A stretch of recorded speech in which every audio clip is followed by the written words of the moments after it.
I want you to picture two very different worlds for a second. First, I want you to transport yourself back to Brussels. The year is 1908. Okay. Close your eyes and really picture it. You know, it's the world of gas lamps casting these flickering shadows on cobblestone streets. Right. Horse-drawn carriage. Exactly. It's the era of emperors still sitting on thrones in Europe, of a world that feels, at least to us, completely sepia-toned. It is a different epoch entirely. It's a world before the world wars, before the atom bomb, before penicillin even. A completely different mental landscape. Right.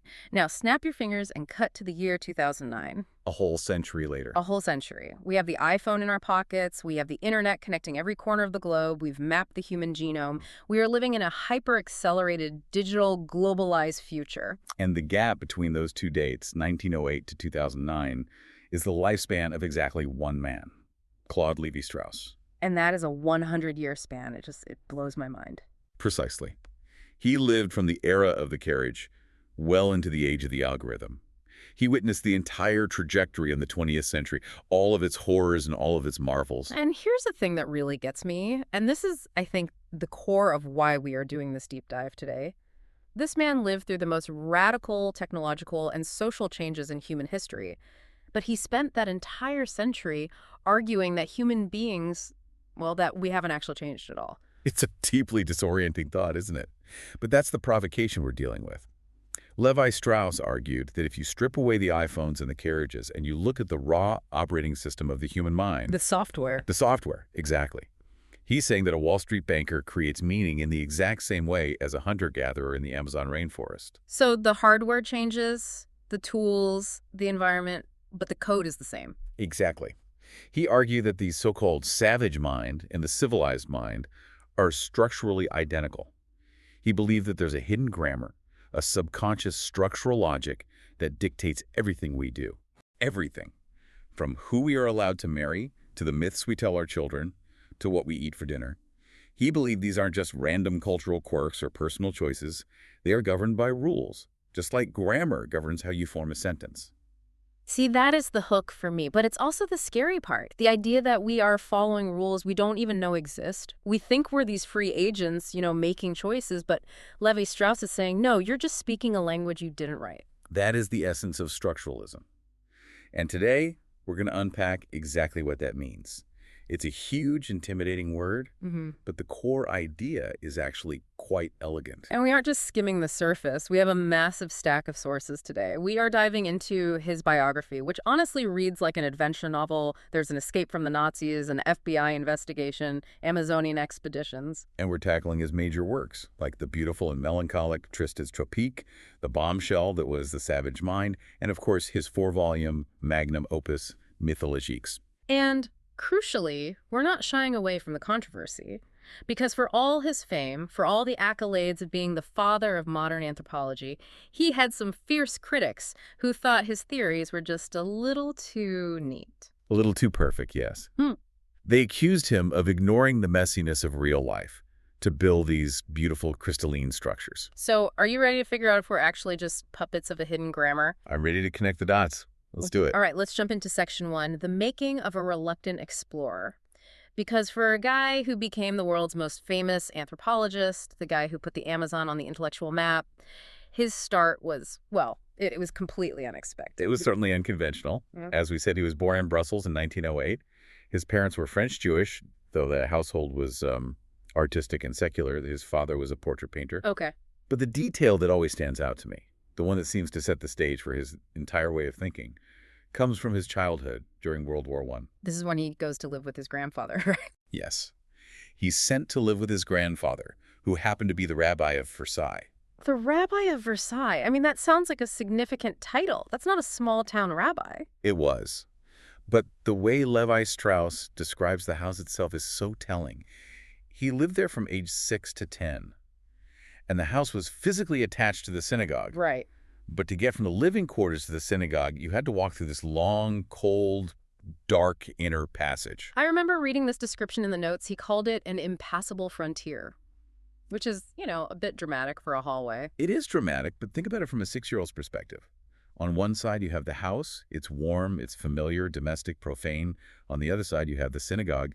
It's sacred, mysterious, full of strange rituals and sounds. And connecting them is this cold, terrifying void. Exactly. He described venturing into that passage with a feeling of genuine anguish. It was a place of transition between two opposite worlds. It's almost like he was living in a binary opposition before he even knew what that term meant. The sacred and the profane, separated by a cold hallway. That's a brilliant observation. He was living the theory before he wrote it. The structure was imprinted on him.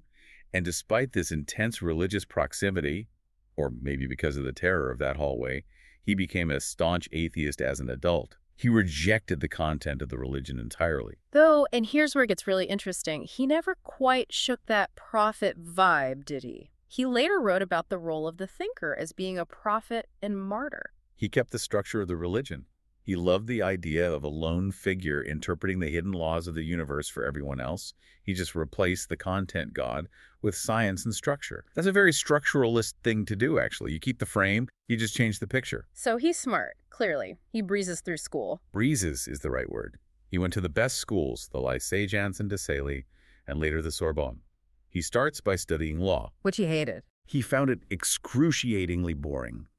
He said it was just mental gymnastics without any grounding in reality. It had no soul, so he switched to philosophy. Okay, that feels like a better fit. It was.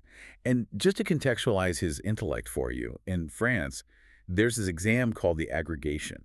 It's an incredibly difficult, brutally competitive exam you have to pass to become a professor. The kind of exam where people study for years and still fail? Exactly. People's careers are made or broken by it. Lévi-Strauss passed it at age 22. He was the youngest person in his class. And who was in his class? Well, just people like Simone de Beauvoir and Maurice Merleau-Ponty. You know, no big deal. This is a golden generation French intellect, and he was the kid at the front of the class. But then, reality hits. The Great Depression is in full swing. He's teaching secondary school, probably bored out of his mind again, lecturing teenagers on Kant.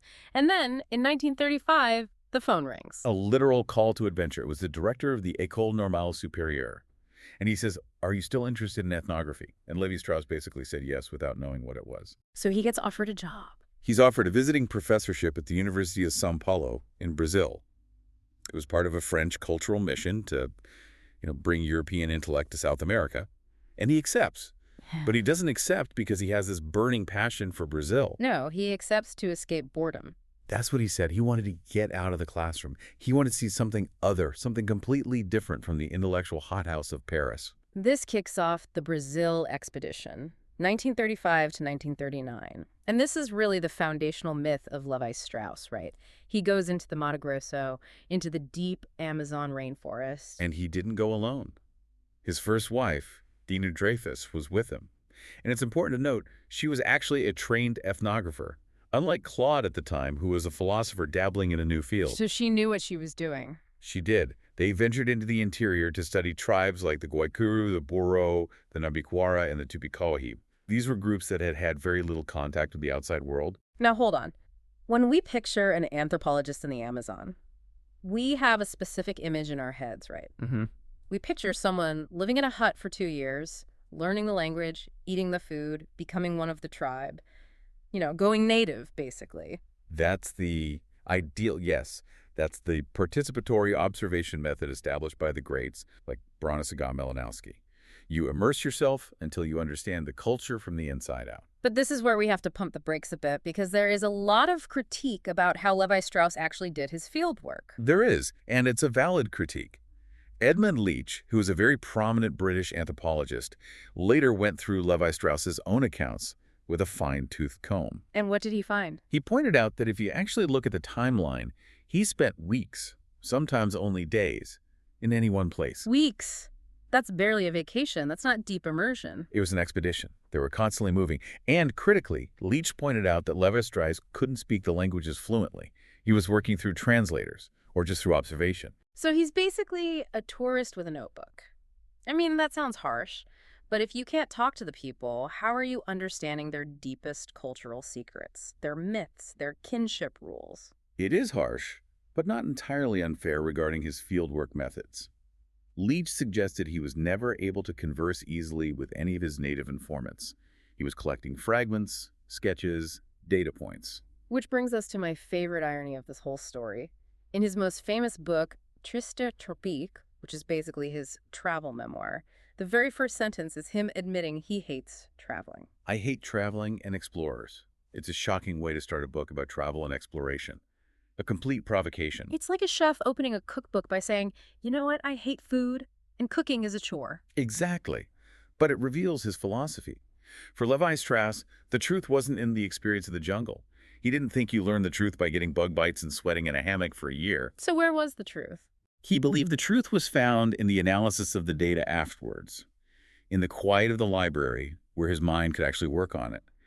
He viewed the travel as a necessary evil, a way to go out, grab the raw material, and then bring it back to the laboratory. He wanted the data, not the dirt. Precisely. He was an armchair anthropologist who was forced to get up out of the armchair for a few years, and he couldn't wait to sit back down and think about what he'd seen. So he wraps up in Brazil in 1939. He heads back to France. And talk about bad timing. Terrible timing. The worst possible. Yeah. He returns just as World War II is starting. He's mobilized for the war effort, serving as a liaison on the Maginot Line. Which didn't go so well for France. Not at all. As we know, the German Blitzkrieg happens. France capitulates in 1940. The Vichy government takes over, collaborating with the Nazis. And Lévi-Strauss is Jewish? He is the grandson of a rabbi.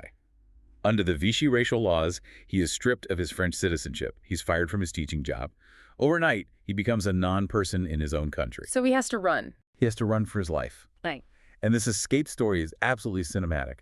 He manages to get on a boat to Martinique.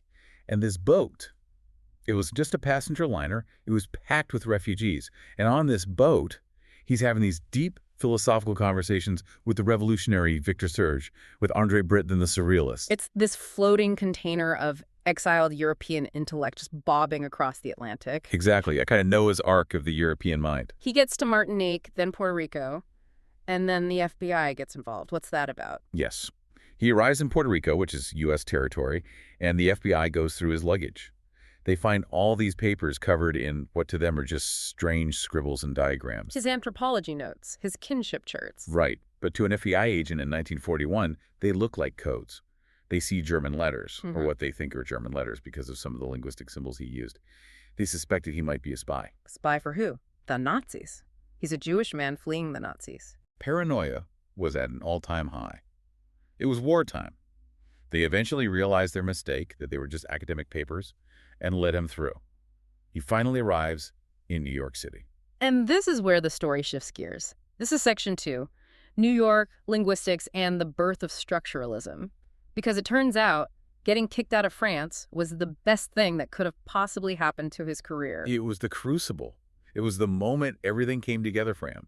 You have to imagine New York in the 1940s. It was, as you said, a university in exile. All these brilliant European minds had fled there. So he wasn't alone. Far from it. He helped found the École Libre des Hautes Études. He's hanging out with surrealists like Max Ernst, wandering through antique shops on 3rd Avenue, looking at totem poles in the Museum of Natural History. He was soaking it all in. But the most important meeting, the one that changes the history of anthropology forever, is with a Russian guy. Roman Jakobson. Okay, let's slow down here because this is the pivot point. Roman Jakobson. Why is this linguist so important? Because Jakobson gave Lévi-Strauss the key to the code he had been looking for his whole life. Jakobson was a pioneer in what's called structural linguistics. And what is that? Well, he taught Lévi-Strauss that language isn't just a big pile of words, it's a system. It's built of phones, the smallest units of sound.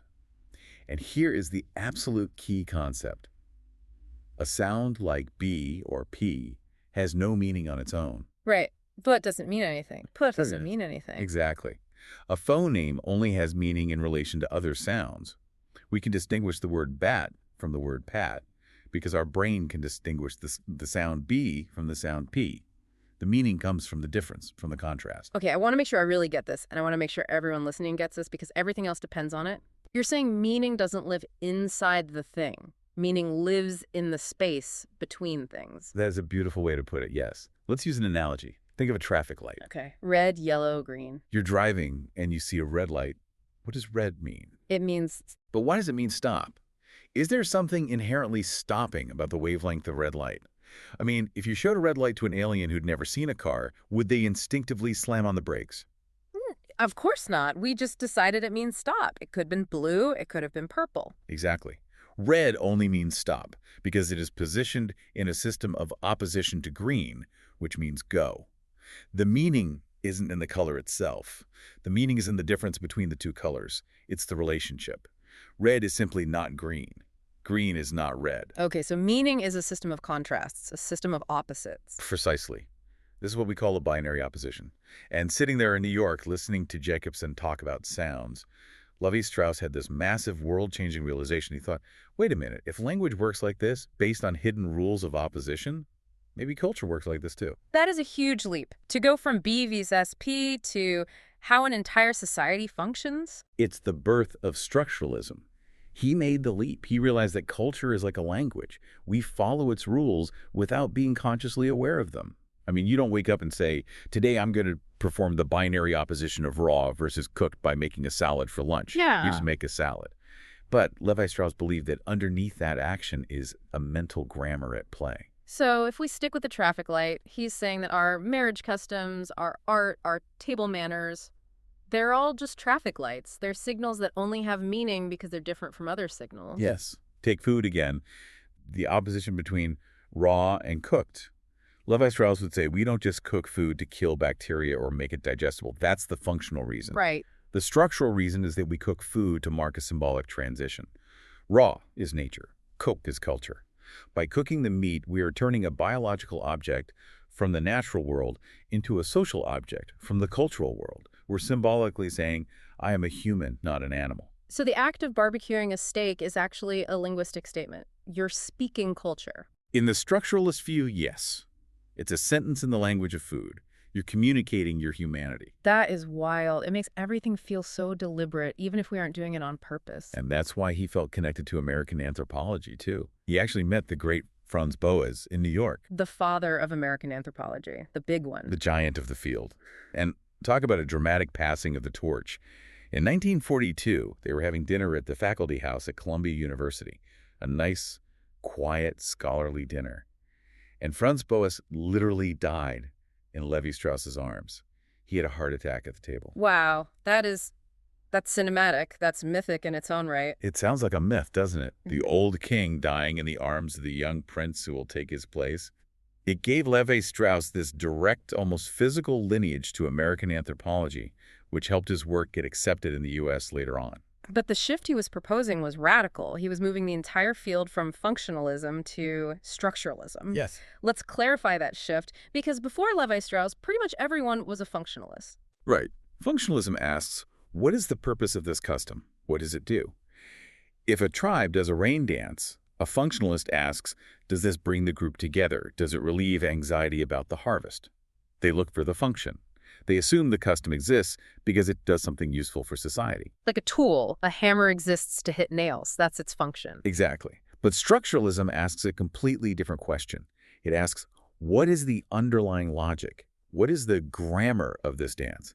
It doesn't care if the dance works to make rain. It cares about how the symbols in the dance, the colors, the movements, the sounds, relate to each other to create meaning. It's a fundamental shift from what does it do to how was it built. So let's see this in action. Because abstract theory is fine, but I want to see how he actually applied this. Let's move to section 3, decoding the family. Because if there's anything that seems personal, emotional, and biological, it's family. Who we love, who we marry. But Lévi-Strauss comes along and says, nope, it's math. It is algebra to him. He started with his book, The Elementary Structures of Kinship, in 1949. And he looked at kinship systems all over the world. Now, the British anthropologists, like Radcliffe Brown, thought kinship was all about descent. Meaning bloodlines. Yes, passing things down from father to son. Property, names, titles. That's how we usually think of it. My name comes from my father, who got it from his father. It's a vertical line through time. Makes sense. Lévi-Strauss said that's important, but it's not the most important thing. He said kinship is really about alliance. It's horizontal, not vertical. It's about marriage.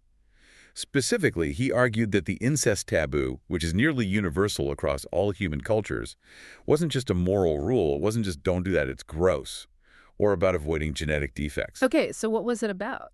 He saw it as a structural necessity, the foundational rule of culture. Because if you are forbidden from marrying your own sister or daughter, you must give her to someone else. And in return, you expect that someone else will give you a wife. So it forces groups to interact. It's an anti-isolation device. Exactly. It forces men to obtain wives from outside their immediate family group. He saw it as a system for circulating women. And he was very explicit about this language. He said women were being exchanged like meaningful signs in a language or like currency in an economy. To build alliances. To build alliances. It keeps clans from killing each other because now my brother-in-law is in that other clan, my nephew's in that clan. We can't go to war. We're family now. It's the glue that holds society together. This brings us to what he called the atom of kinship. And this is the part where he really tries to turn family drama into an algebra equation. It literally is an equation. He said the basic elementary unit of family isn't just husband, wife, and child. In the nuclear family. Right. He says that's too simple. That's a biological unit, not a cultural one. The basic cultural unit requires 4 roles to make sense. Brother, sister, father, and son. You have to include the uncle, the mother's brother. You have to. Because the uncle represents the group that gave the wife. He is the link to the outside world, to the alliance. And Lévi-Strauss found this incredible pattern, this formula. He said the relationship between the uncle and the nephew is to the brother and sister as the father and son is to the husband and wife. Okay, my brain just cramped. A is to B as C is to D. What does that actually mean in real life? Give me a concrete scenario. It's a system of balances. It's about positive and negative emotional charges. He argued that you can predict the emotional tone of these relationships based on the others.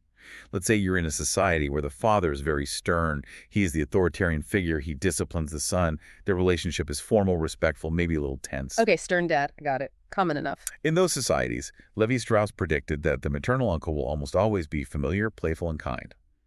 He's the cool uncle, the one the nephew can joke with, confide in. He's the emotional release valve. But, and here's the structure kicking in societies where the relationship between father and son is warm and casual, where the dad is the buddy. Let me guess. The uncle becomes the mean one, the authority figure. Exactly. The uncle becomes the representative of authority. The structure demands balance. You can't have authority everywhere, and you can't have familiarity everywhere. It has to be distributed logically. If the father is a plus charge, the uncle has to be a minus charge, and vice versa. That is wild. So he could walk into a village, watch a father scold his son, and immediately predict how the uncle acts without ever meeting him. That was the claim. That was the predictive power of structural analysis. And it worked in a surprising number of cases. But, and I have to pause here, we need to address the elephant in the room. Yeah, I was waiting for this. This entire theory rests on the idea that men are exchanging women like their trading cards to build alliances. That feels, well, it feels pretty dehumanizing to modern ears. You are hitting on one of the major modern critiques of Lévi-Strauss. Feminist scholars have pointed this out for decades. His model, as groundbreaking as it was, views women essentially as signs or messages being sent between groups of men to facilitate communication. I give you my sister, so you don't kill me and my clan. Basically. Now, in his defense, Lévi-Strauss would say he isn't endorsing this system. He's just describing the underlying machinery of how many patriarchal societies have functioned for millennia. He's analyzing the code, not writing it or approving of it. But you're absolutely right. It reduces women to objects of exchange within the theoretical model itself. And beyond the, let's call it, problematic framing, there's also a data problem, right? Augustus Elkin, the expert on Australian Aboriginals, he had a bone to pick with this neat little atom. He did. This is the classificatory kin problem. It's a huge issue for the theory. Break that down for me. What's classificatory kin? In many tribal societies, you don't just have one father. You call all men of your father's generation and lineage father. You call all of your female cousins from a certain side sister. It's a way of knitting the whole tribe together into one big family. So if I have 20 fathers, which one is the stern one that the formula requires? Exactly. Lévi-Strauss's neat little atom assumes a one-to-one biological relationship. My specific dad, my specific mother's brother. But if the mother's brother is just a distant relative you happen to call uncle, the psychological formula of the stern father versus nice uncle completely fall apart. The emotional charges get all mixed up. It's like trying to apply a strict chemical formula to a soup where the ingredients keep changing names and you're not even sure which one is which. That's a great way to put it. He was accused often of forcing the messy reality of human life into these beautiful, rigid mathematical boxes. He wanted the world to be cleaner and more logical than it actually was. But man, even if they are flawed, those boxes are fascinating. Let's move to section 4, because this is the book that really put him on the map for the general public, not just for anthropologists. The Savage Mind. La Pensée Sauvage, published in 1962. A cultural bombshell. It was a sensation. And we have to talk about the title, because the savage mind sounds a bit colonial. It sounds dismissive, like, oh, look at those savages and how they think. It does in English, and it's a terrible translation, really. In French, it's a beautiful, untranslatable pun. Pensée means thought, but it also means pansy, the flower. And sauvage means wild. So the title means the savage mind, but it also means wild pansies. That is so much more poetic. It is. He even suggested the English title should be Pansies for Thought, which is a reference to Ophelia in Shakespeare's Hamlet. But the publishers went with the more aggressive, more provocative, The Savage Mind. The main argument here is that primitive people aren't stupid, which sounds blindingly obvious to us now, but it wasn't the consensus back then. Correct.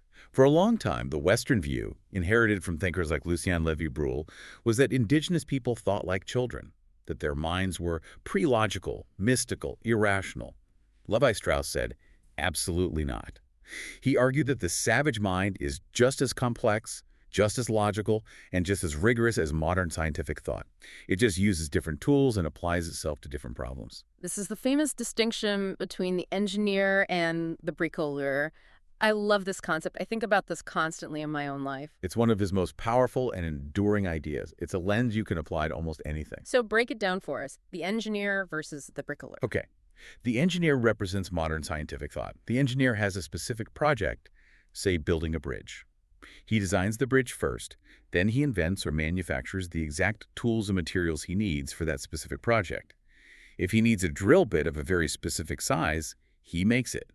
His universe of tools is open. He can create new tools for the job. And the bricoleur. The bricoleur is more like a tinkerer or a DIY enthusiast, a handyman. He has a closed set of tools, just whatever happens to be lying around in his garage, a bent nail, a piece of string, an old tire. When he faces a problem, say a leaky pipe, he doesn't go buy a new tool. He looks at his pile of junk and asks, what can this object do? How can I repurpose this old tire to fix this pipe? The analogy I always use is cooking. The engineer is a professional chef who decides to make a souffle. He writes a detailed list, goes to a specialty grocery store, and buys the perfect eggs, the right Gruyere cheese, the right kind of cream. He gets exactly what he needs for the recipe. Right, a top-down approach. The bricoleur is the home cook who gets home at 7 p.m., totally exhausted and hungry. He opens the fridge. He sees half a roast chicken from 2 days ago, a jar of mustard, one sad-looking carrot, and some stale bread. He has to make dinner out of that. He can't go to the store. He has to improvise with what's at hand. That is a perfect analogy. And Lévi-Strauss said that myth-making is intellectual bricolage. Indigenous cultures take the materials at hand, the animals, plants, stars, and geography around them, the stuff in their fridge, and they rearrange them into stories that solve deep, abstract intellectual problems, like the opposition between life and death. And the key point is that both the chef and the home cook get you fed.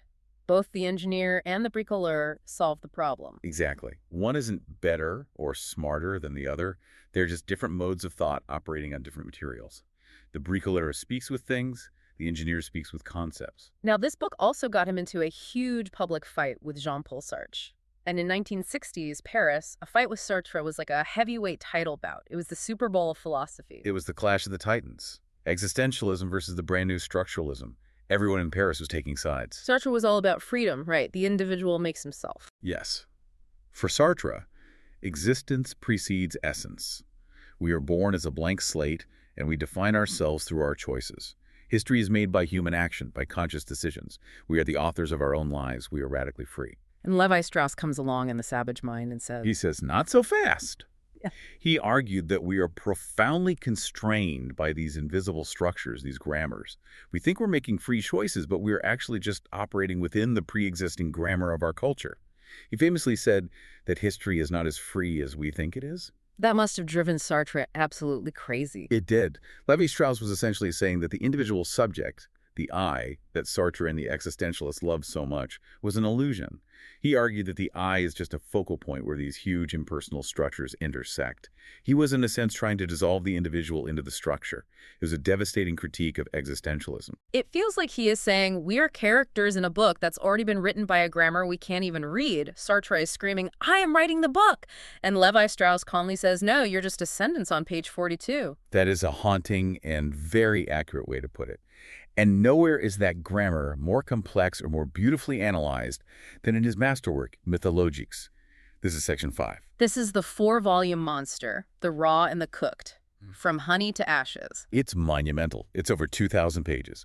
He took a single myth, literally starting with one story he heard in Brazil, and followed its variations and transformations from the tip of South America all the way up to the Arctic Circle. He treated myths like a type of speech, like a language. Yes. He broke them down into their smallest component parts, which he called mythemes. Think of mythemes like the sentences or key ideas of a myth. And then he looked for those binary oppositions again.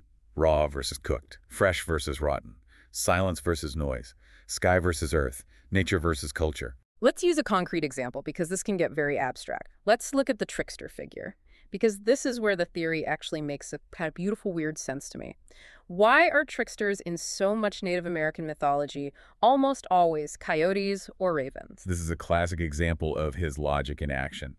The simple functionalist answer would be, oh, it's because coyotes are sneaky in real life, or ravens are smart birds. Right, that's what I would assume. The animal has a personality that fits the story. Lévi-Strauss says no, that's too simple. That's looking at the content, not the structure. Yeah. He says you have to look at their place in the system. First, you establish a primary binary opposition, life and death. Okay, life versus death, the big one. Now, how do human beings interact with that opposition? Well, one way is through food, so let's look at that. What represents life? Agriculture, growing plants. What represents death? Hunting, the killing of animals. Okay, so plants, life, hunting, death, I'm with you. Now look at the animal kingdom from that perspective. Herbivores eat plants, so they are structurally on the side of life. Predators eat meat, they kill, so they are structurally on the side of death. So you have these two opposite poles in the animal world. Where do the raven and coyote fit in? They are carrion eaters, scavengers. This is the key. They eat meat. So they're like predators on the side of death. But they don't necessarily kill to get it, so they are like herbivores on the side of life. They're in the middle. They break the rule. They are mediators. They bridge the conceptual gap between herbivore and predator.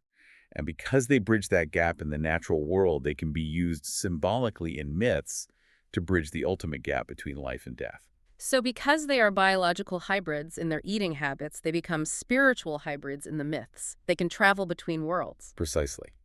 They are chosen as tricksters not because they are sneaky, but because their structural position makes them the perfect logical tool to think with about the biggest, most unsolvable contradiction of all. That is, it's just so elegantly complex, it's beautiful.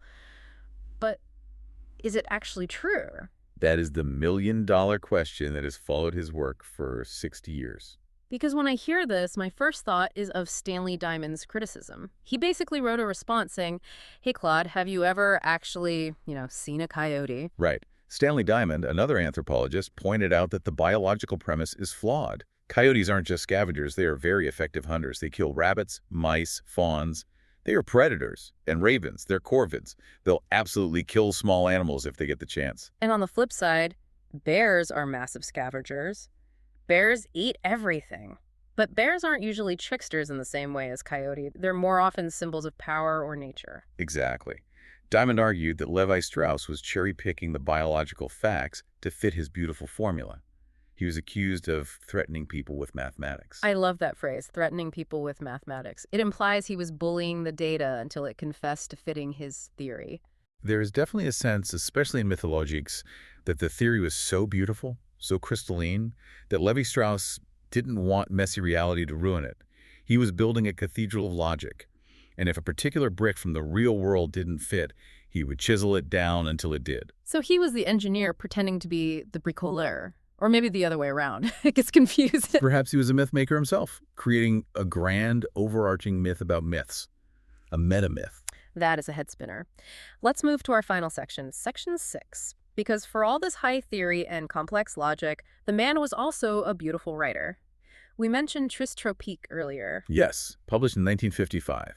It's a masterpiece. It's a memoir of his time in Brazil, but it's also an elegy, a song of mourning for a world that was disappearing. The title translates to Sad Tropics, or A World on the Wane.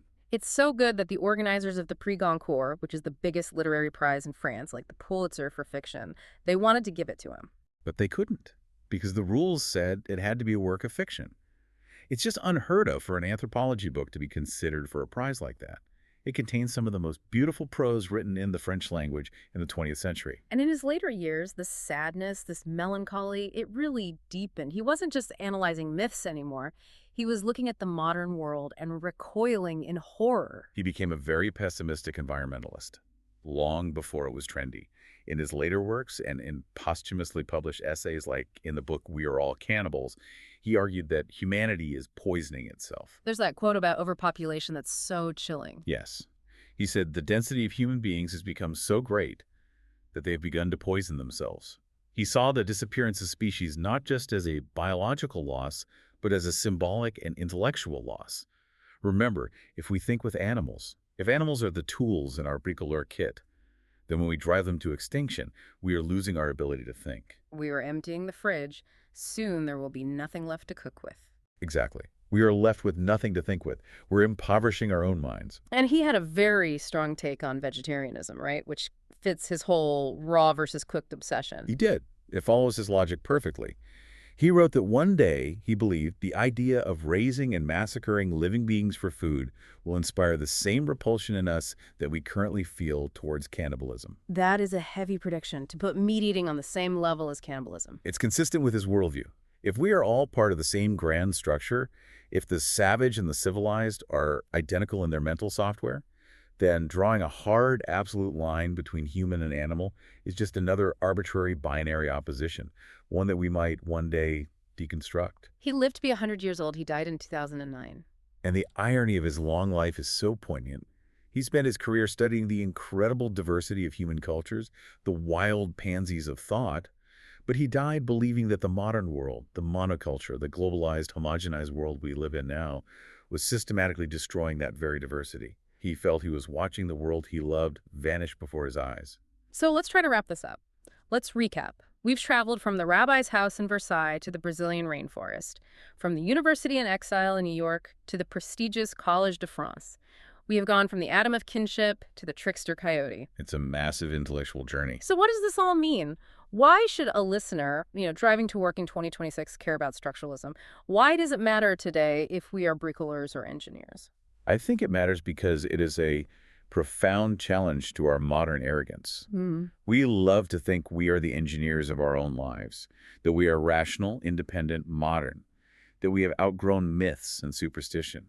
Lévi-Strauss comes along and reminds us that we are also, and perhaps primarily, bricoleurs. We are working with the scraps of myths, symbols, and structures that we inherited from our ancestors, whether we know it or not. We aren't smarter than the people who painted caves 30,000 years ago. We just have different tools in the garage. Exactly. And the hidden grammar is still there. We still operate on binary oppositions. Red state, blue state, 1%, 99%, Beamer Gen Z, Android phone. We are constantly defining ourselves by what we are not. We are still telling myths to resolve our contradictions. We just don't call them myths. Which leads us to a final provocative thought to leave everyone with. Lévi-Strauss suggested that myths exist to solve problems that are, in reality, unsolvable, the biggest one being the conflict between life and death. Yes. The myth creates a symbolic, logical solution where reality cannot provide one. It papers over the cracks in our existence. So if our modern world has stopped believing in myths, if we think we're too smart for Zeus or the coyote or the story of Genesis, what mechanisms do we have left? That is the dangerous question, isn't it? If we don't have the myths to mediate our deepest contradictions, are we just left with the raw, unbearable contradictions themselves? Or have we just replaced the old myths with new ones that we don't even recognize as myths yet? Things like progress or the market or the algorithm. And if those are our new, unrecognized myths, what hidden grammar are they imposing on us right now? What is the binary opposition of the algorithm? What unseen structures are we living inside today? That is something I'm going to be thinking about for a very long time. Thanks for diving deep with us. It was a pleasure. We'll see you next time.